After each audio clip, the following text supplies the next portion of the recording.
Mari kita bersatu di dalam doa. Kami bersyukur ya Tuhan untuk kasih setia Tuhan yang tetap kepada kami. Saat ini kami mau mendengar kebenaran firman Tuhan. Nyatakanlah kasih-Mu melalui firman-Mu kepada kami. Sehingga firman-Mu yang kami dengarkan bisa kami mengerti, kami pahami dan kami lakukan dalam kehidupan kami. Tolong hamba-Mu yang menyampaikan kebenaran firman-Mu, nyatakan kuasa-Mu melaluinya. Dan berkati juga setiap anak-anak Tuhan yang saat ini telah bersedia mendengar kebenaran firman-Mu. Kau nyatakan dengan kuasa Roh Kudus yang memberkatinya. Kami telah siap ya Tuhan untuk mendengar kebenaran firman-Mu. Dan kami juga telah siap untuk menjadi pelaku-pelaku firman Tuhan. Di dalam nama Tuhan kami Yesus Kristus, kami berdoa kepada-Mu. Amin. Bapak Ibu saudara-saudara yang dikasihi Tuhan, tiba saatnya kita akan mendengarkan kebenaran firman Tuhan yang menjadi renungan kita pada minggu ini.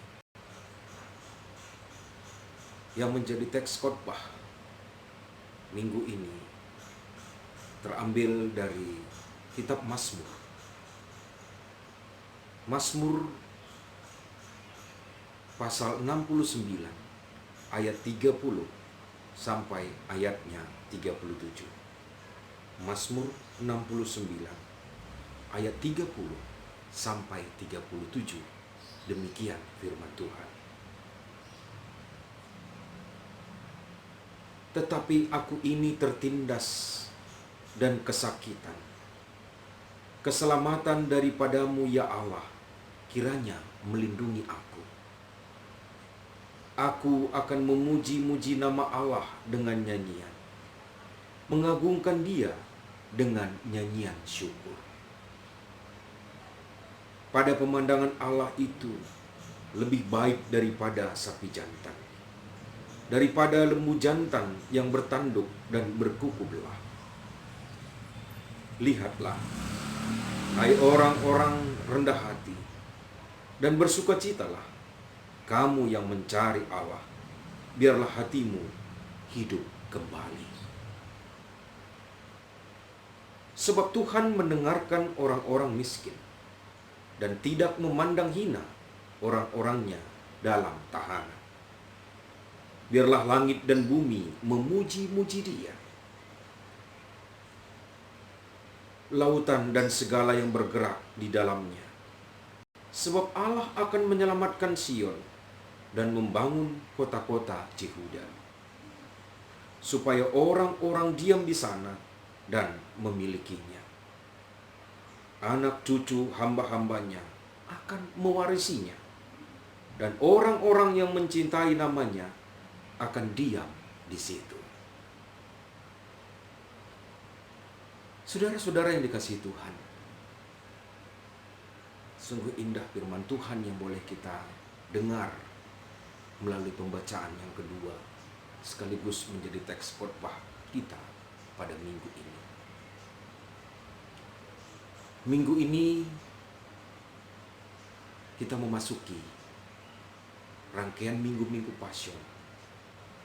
Dan tentu minggu ini disebut dengan Passion yang kelima.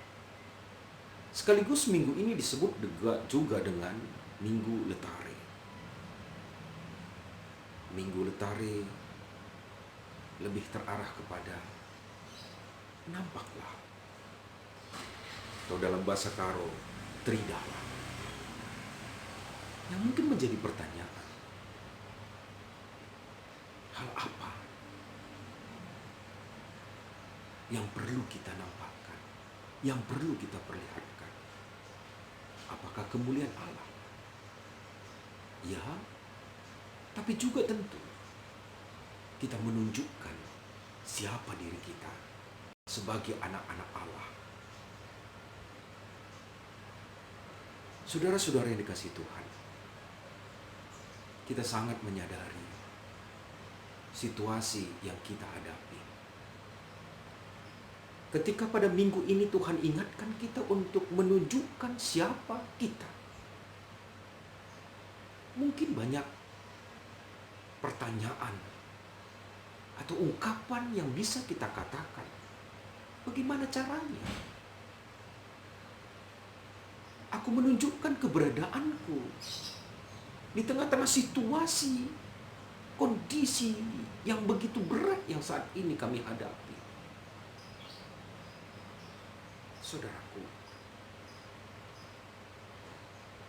semuanya kita menyadari situasi yang kita hadapi saat ini. Negara atau pemerintah, bahkan dunia ini.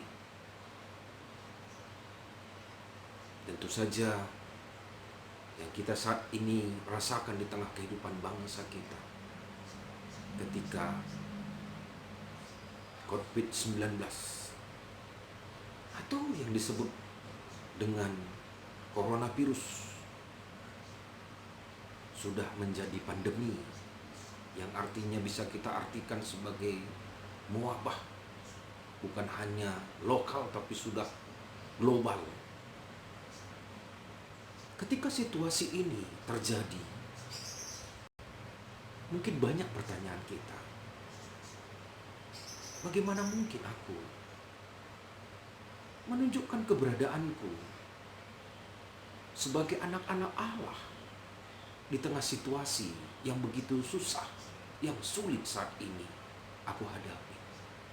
Saudaraku, Tuhan itu tetap baik. Mari kita imani itu. Dan di tengah situasi kita, kebaikan Tuhan itu tetap dinyatakannya.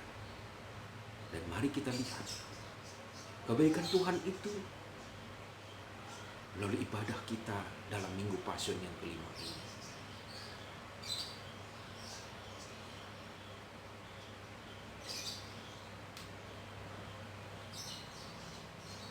Saudara-saudara yang dikasihi Tuhan,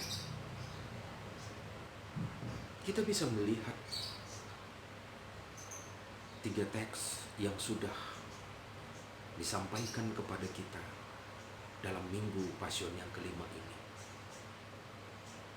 Baik dalam kitab Habakuk yang menjadi teks invokasio kita, begitu juga kitab 1 Petrus yang menjadi pembacaan pertama kita, dan juga Mazmur pasal 69 yang menjadi teks khotbah kita pada minggu ini. Ketiganya mengingatkan kita, menunjukkan kepada kita bagaimana sebenarnya Allah tetap mengasihi kita. Kita mau perhadapkan situasi ini dengan apa yang dialami orang-orang yang percaya kepada Tuhan, sehingga mereka tetap bertahan dalam segala situasinya dan tetap menunjukkan keberadaan mereka sebagai anak-anak Allah. Mari kita lihat dalam kitab Habakuk. Habakuk pasal 3 yang menjadi invokasio kita hari ini menggambarkan secara sederhana bagaimana Habakuk mau memperlihatkan bahwa Allah itu tetaplah Allah yang baik. Habakuk sadar betul apa yang dialami kehidupan bangsa Israel dalam penderitaan yang begitu berat. Tapi dalam kesadarannya, Habakuk tidak pernah menjadi orang yang putus asa. Secara imannya ia mengatakan kepada orang-orang bahwa Tuhan akan kembali menyatakan kebaikannya sama seperti dulu ia pernah menyatakan kebaikannya. Artinya saudaraku, Habakuk menunjukkan di tengah situasi penderitaan yang dialaminya bersama dengan orang-orang yang ada di Israel, bahwa Allah itu tetap adanya. Habakuk menunjukkan dengan pengakuannya yang menyatakan bagaimana Tuhan pasti, saya ulangi, pasti memberikan yang terbaik. Nah, saudaraku, dengan pengakuan atau apa yang dilakukan oleh Habakuk ini menjadi perenungan kita yang pertama di tengah situasi kita yang kita hadapi di zaman kita saat ini. Ketika ada kekhawatiran, ada kecemasan, ada keraguan, bahkan mungkin ketakutan yang saat ini yang melanda kita. Karena bukan hanya virus, tapi virus itu sendiri berdampak kepada semua sisi bagian-bagian kehidupan kita. Kita harus mengurung diri. Kita harus berada di rumah. Sekalipun mungkin boleh kita bekerja dari rumah, tapi tentu saja tidak lagi semaksimal mungkin kita bisa lakukan. Dengan kata lain, dari sisi ekonomi juga, ini juga akan menghantam kita, yang membuat kita susah dan menderita. Banyak hal yang lain yang sangat berdampak dalam kehidupan kita di tengah merebaknya virus COVID-19 ini.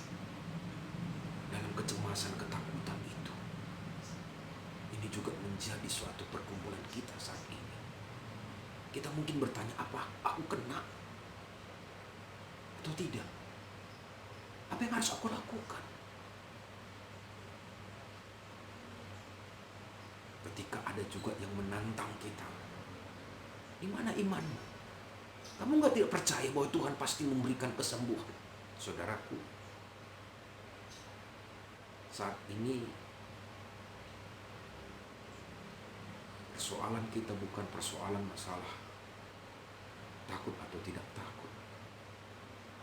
Tapi yang menjadi bagian kita hari ini, kita menjadi bagian anak-anak Allah yang berhikmat.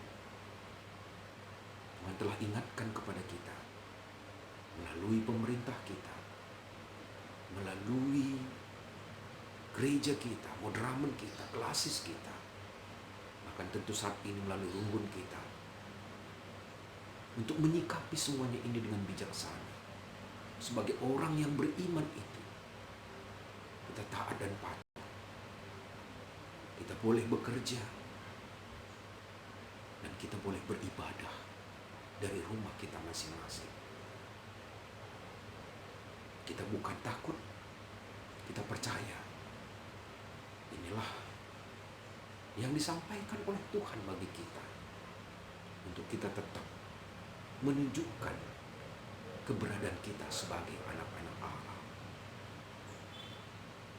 Yang kedua, saudara-saudara yang dikasihi Tuhan, apa yang dituliskan dalam firman Tuhan dalam pembacaan kita yang pertama, 1 Petrus pasal 4 ayat 12 sampai ayatnya yang ke-19. Ada dua hal yang ditekankan Petrus tentang penderitaan atau kesusahan yang dialami oleh manusia. Petrus menekankan bahwa manusia dapat menderita, tapi di dalam konteks dua hal yang berbeda. Satu, dia menderita, dia susah, itu karena perbuatan yang jahat dia tertindas, atau perbuatan-perbuatan dosa yang dia lakukan. Dan tentu semuanya ini diharapkan bagaimana kita bukan menjadi bagian itu. Sisi yang lain, Petrus juga mengatakan bahwa ya, manusia juga menderita karena percaya kepada Kristus. Jikalau penderitaan seperti ini ketika engkau menderita, ketika engkau mengikutkan Kristus, maka pada dasarnya Petrus menekankan penderitaan itu adalah untuk membentuk dirimu, untuk menyempurnakan imanmu, sehingga kadar imanmu itu semakin murni adanya. Pesan Petrus dalam konteks ini, bagaimana kita sebagai orang-orang percaya, sekali apapun yang kita hadapi dalam penderitaan kita, baiklah kita tetap sabar. Sehingga dalam kesabaran itu, kita akan menjadi orang-orang yang tahan uji. Ketika tahan uji itu terjadi, maka kita adalah orang-orang yang penuh pengharapan. Yang kedua, Petrus juga menekankan, sebagai orang beriman yang menderita ketika kita mengikutkan Kristus, maka pada saat itu Tuhan ingatkan kepada kita bahwa pada saat itu engkau ikut di dalam penderitaan Kristus. Artinya ada satu kemegahan kita, tapi bukan ikut-ikutan saja. Karena kita harus melihat Kristus yang menderita dan menang atas penderitaannya. Kenapa? Karena kesetiaannya kepada Bapaknya. Pesan ini juga disampaikan Petrus sebagai orang-orang percaya, bagaimana kita ikut dalam penderitaan Kristus, tapi dengan kesetiaan. Bermegahlah sekalipun kita ini teraniaya sebagai orang-orang percaya kepada Kristus. Dan yang ketiga, pesan Petrus, bagaimana orang-orang yang percaya sekalipun dia menderita, itu ikut di dalam menyatakan kemuliaan Allah. Inilah menjadi kebanggaan kita. Inilah menjadi satu power, kekuatan kita. Bahwa di dalam penderitaan kita ada pengharapan yang Tuhan siapkan bagi kita. Saudaraku, surat 1 Petrus ini kembali mengingatkan kita di situasi yang kita hadapi saat ini. Untuk menjadi anak-anak Tuhan di tengah kondisi sekarang ini, baiklah kita tetap setia. Baiklah kita tetap sabar. Baiklah tetap kita berkhidmat. Baiklah kita tetap berpengharapan. Penderitaan yang kita alami saat ini tidak adalah artinya atas apa yang Tuhan telah siapkan bagi kita. Percayalah untuk itu. Dan saudaraku, dengan semuanya ini, kita boleh menyambut kebenaran firman Tuhan ini dengan sukacita dan syukur. Karena begitu baiknya Tuhan. Sama seperti tema kita dalam minggu ini. Bagaimana kita menjadi anak Allah yang mewartakan kebaikan Allah. Di tengah situasi apapun.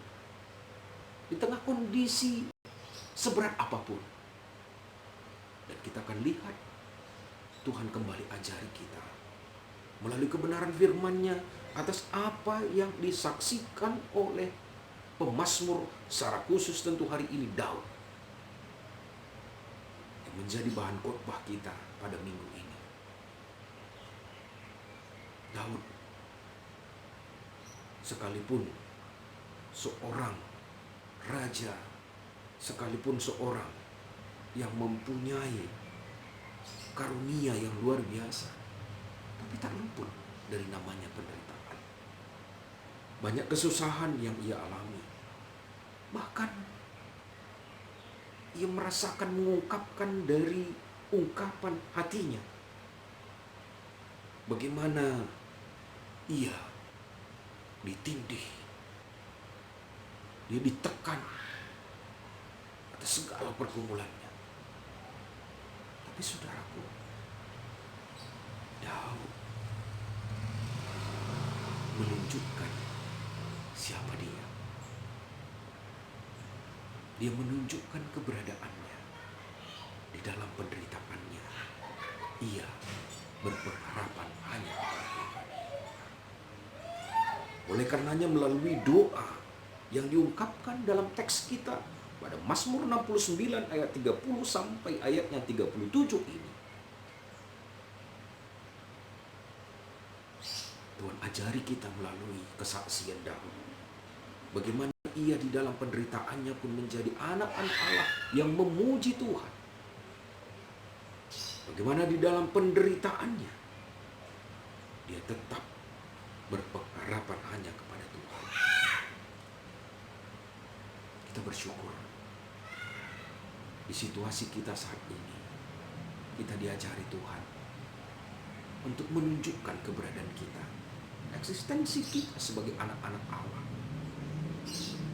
yang tidak pasif dan diam, tapi menunjukkan keberadaannya sebagai anak Tuhan. Saudara-saudara yang dikasihi Tuhan, dalam minggu Pasyun kelima sekaligus minggu Letari ini, Tuhan menyapa kita, menegur bahkan menguatkan kita untuk tetap menjadi anak-anaknya di tengah situasi seberat apapun yang kita alami saat ini. Mungkin sedikit terganggu kebebasan kita, mungkin sedikit terganggu atas apa yang kita biasanya atau kebiasaan yang kita lakukan di keseharian kita. Tapi ambil semuanya hal-hal baik dari situasi ini. Itulah anak-anak Allah. Dan mari firman Tuhan mengatakan kepada kita hari ini, ada 5 hal yang Tuhan mau katakan ini, yang kita lakukan di tengah situasi kita. Yang pertama, jadilah kita sebagai anak-anak Allah di tengah situasi apapun, kita tetap memuji Tuhan. Memuji bukan hanya dengan mulut saja, tapi hati kita berserah totalitas hanya kepadanya. Yang kedua, biarlah di tengah situasi yang kita hadapi saat ini, kita tetap setia mengatakan Tuhan itu tetap baik. Dengan arti poin kedua ini mengajari kita tetap menjadi anak-anak Allah yang tetap kuat di dalam imannya, sekalipun pergumulan dan beban begitu berat yang harus kita hadapi. Yang ketiga, Tuhan mengingatkan kita bahwa di dalam penderitaan ini adalah proses bagaimana kita diuji, adalah proses bagaimana kita dibentuk. Dengan demikian saudaraku, poin yang ketiga ini, Tuhan mengajari kita setia, sehingga kita menjadi anak-anaknya di dalam setiap persoalan apapun, menjadi anak-anak yang tahan uji, sehingga kita tetap menjadi anak-anak Allah yang penuh dengan pengharapan. Dan yang keempat, Tuhan mau ingatkan kita bahwa apapun yang kita hadapi saat ini, pergumulan ini adalah semuanya proses membentuk kita sedemikian rupa, Sehingga dalam proses itu, kita akan melihat kemuliaan Tuhan itu. Kita ikut di dalam penderitaan Kristus. Tapi ingat, Kristus menang. Jadi jangan pernah jadi anak-anak Allah yang kalah di dalam penderitaannya. Andalkan Kristus. Dan yang terakhir, yang kelima, ini sekaligus menjadi pesan tema dalam Minggu Pasion kelima sekaligus Minggu Letare ini. Sebagai anak-anak Allah, apapun situasi yang kita hadapi, maka kita harus memberitakan kebenaran Allah, kebaikan Tuhan di dalam kehidupan ini. Tentu itulah menjadi tanggung jawab sebagai anak-anak Allah. Mari saudaraku, kita percaya dengan semuanya ini, kita akan lalui segala pergumulan ini. Ingatlah, rancangan Tuhan tak pernah rancangan celaka, tapi selalu rancangan damai sejahtera. Percayalah. Selamat Minggu Pasion kelima. Selamat Minggu Letare. Percayalah, Tuhan selalu baik. Dan marilah kita nyatakan selalu kebaikan Tuhan dalam hidup ini. Pasti Tuhan memberkati. Amin. Kita berdoa. Kami bersyukur ya Tuhan, untuk kasih setia Tuhan, untuk kebenaran firman yang boleh kami dengar. Biarlah meteraikan semuanya ini dalam hati pikiran kami, dan kami siap menjadi pelaku-pelaku firman. Nyatakan kuasa-Mu pada kami. Terpujilah Engkau kekal selamanya.